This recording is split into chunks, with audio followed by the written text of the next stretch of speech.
Howdy folks, we have quite the project in front of us this week. This is a design for a 25-foot long banquet table to be installed at Reset Hotel out here in the desert. And while the design looks simple, just 3 steel boxes, the devil is in the details. We have specific measurements to nail, a minimalist workshop, and a lot of people are going to use and see this thing. So, no pressure, right? Nah. Who am I kidding? Hey, pressure for breakfast. Let's get to it then.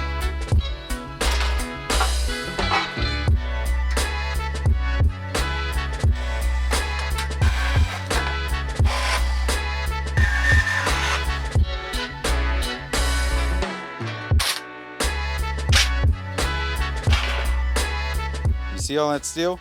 I still have to cut up all this steel just to make our cages.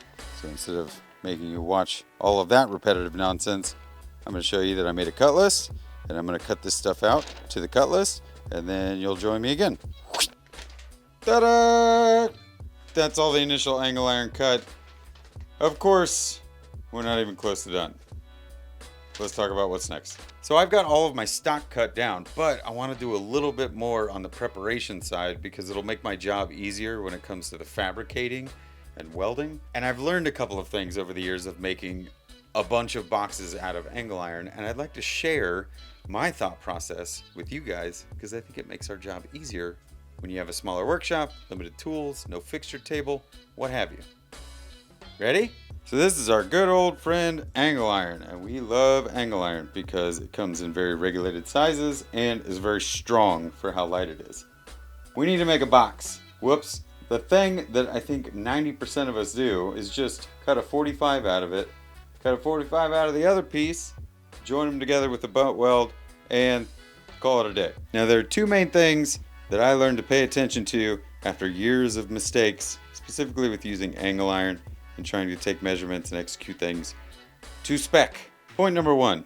Account for the thickness of your actual material. Often when I was first starting out in fabrication, I would just kind of think of things in flat planes, measure pieces out, and then I would butt join them together and wonder why I had an extra 1/8 of an inch off of one side.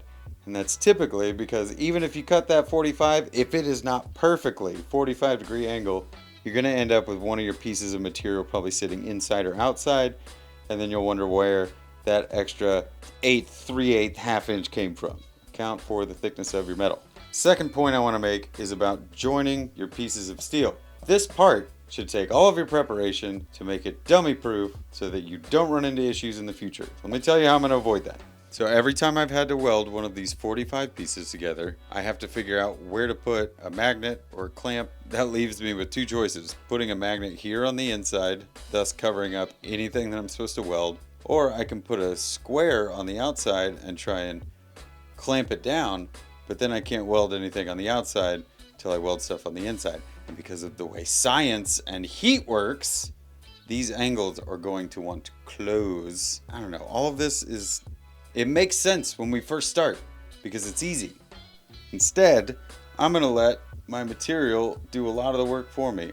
I'm going to lay one piece down, and then I'm going to notch out this piece of angle iron and let it sit to where I have 1, 2, 3 seams, and I've got plenty of open space to actually attach these without magnets being in the way.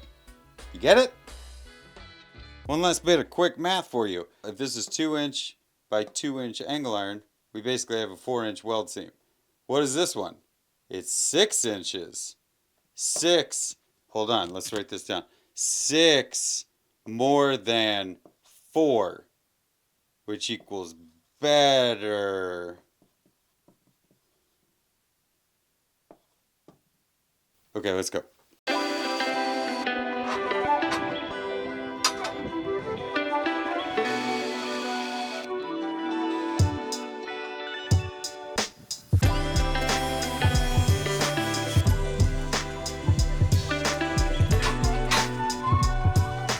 Seeing as I'm going to be welding up a bunch of very similar 90-degree angles, I'm going to take a minute, make a little exterior jig for myself.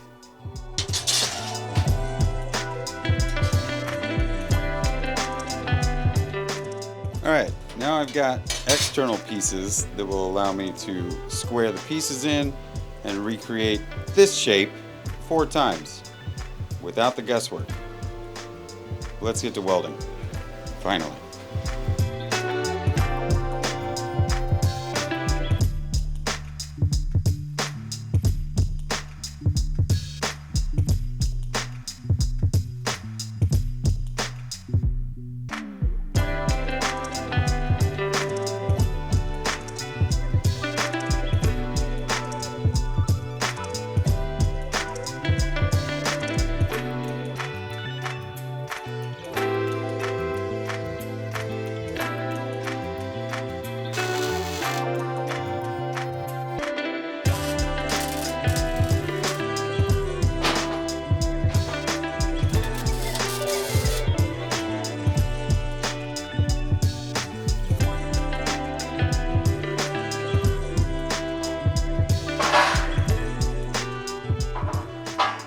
All right, now that we got everything cleaned up, you can see I took my 2 end boxes, put them on either side of the central planter box frame, and now I can actually use them to make sure that all of my verticals line up, flush, and square. And if I did my job right, the top should go in here on top of the legs. Everything will be nice and flush if I did my job right. Let's find out.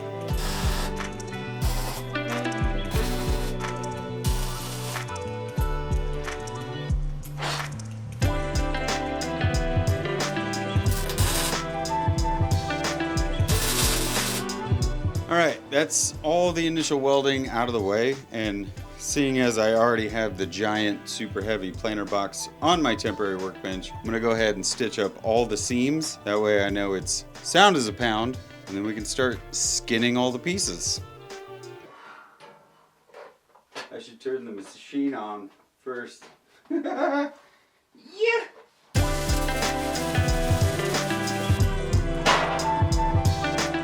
Alright, I didn't turn the camera on, but I added a couple of other cross pieces to the bottom because I really don't want this thing flexing under all the weight that's going to be in it. And anything worth doing is worth overdoing.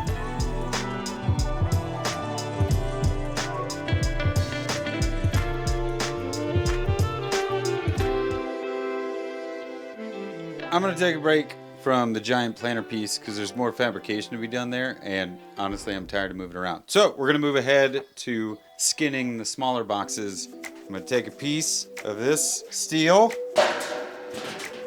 and I'm gonna weld it to the frame. That's it.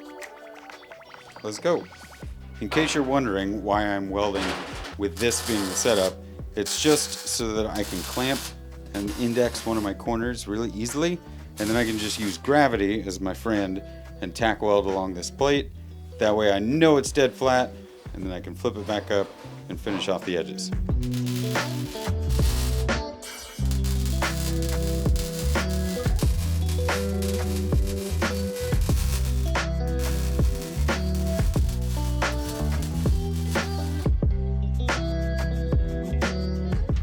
While these are just simple boxes when viewed from the side, we have a couple of things to take into consideration.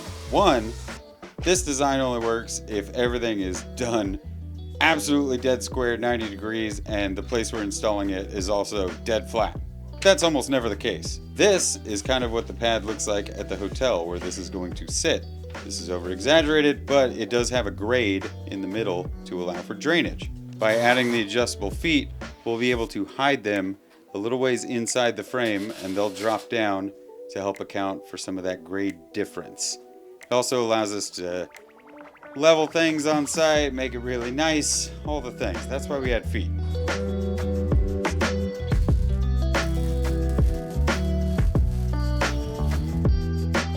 I work on these projects and they just keep getting heavier. I can use my body weight and my big strong muscles and hoik it up there. Right? Maximum effort. Hey! Oh, he's a freaking champion. That's right, ladies and gentlemen. That's how you do it, right there.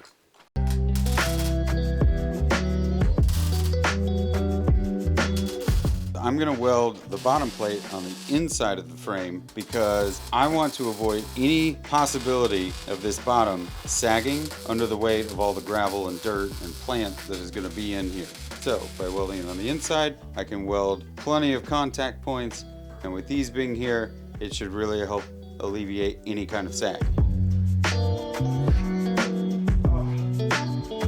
Let's go.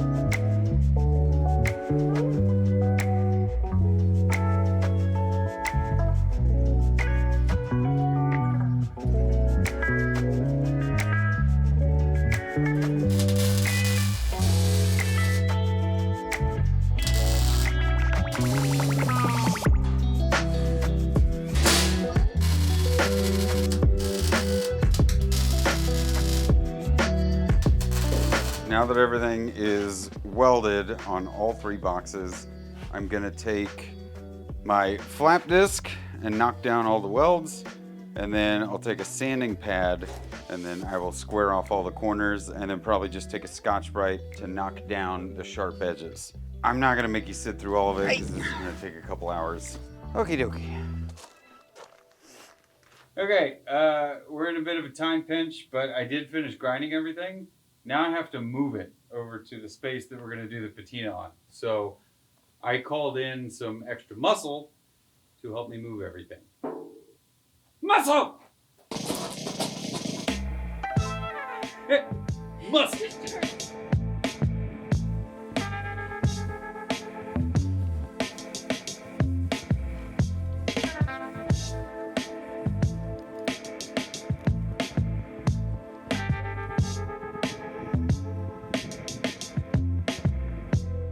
What was the patina mix? Japanese brown from Scope Nouveau. We sprayed the Presto Black on top of it and finished it again with Japanese brown, so 3 layers.